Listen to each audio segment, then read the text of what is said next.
ఒక కాలేజీలో ప్రొఫెసర్ గారికి విపరీతమైన చిరాకు, కోపము, విసుగు ఎక్కువ.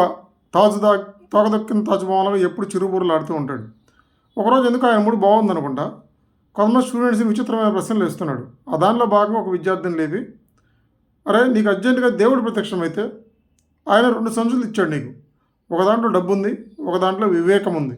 ఆ రెండిట్లో నువ్వేం తీసుకుంటావు?" అని అడిగాడు. ఎమ్మటే ఆ విద్యార్థి ఆలోచించకుండా, "నేను డబ్బున్న సంచే తీసుకుంటాను సార్" అన్నాడు. ఎమ్మటే ప్రొఫెసర్ ఏమన్నాడంటే, "ఏమిరా అంత తెలివి తక్కువోడివి, నేనైతే వివేకం తీసుకునేవాడిని" అంటాడు.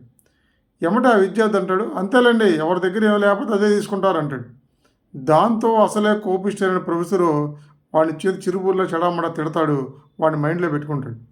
రేపొద్దున ఎగ్జామ్స్ రాసినప్పుడు పరీక్ష పేపర్‌లో వాడి పేపర్ అంతా దిద్దకుండా కింద వేస్ట్ ఫెలో అని రాసి ఆ పేపర్ వాడికి ఇచ్చేస్తాడు. తరగతి గదిలో ఆ విద్యార్థి ఆ పేపర్ తీసుకొని అంతా గమనించి చూసి ప్రొఫెసర్ గారి దగ్గరికి వెళ్తాడు. "సార్, మీరు నా పేపర్ దిద్దకుండా కింద మీ సంతకం చేశారు. కొంచెం నా పేపర్ దిద్దండి సార్" అని వినయంగా అంటాడు. దాంతో విద్యార్థులందరూ గొల్లున నవ్వుతాడు. ప్రొఫెసర్ మొఖం కందగడ్డలాగా మారిద్ది.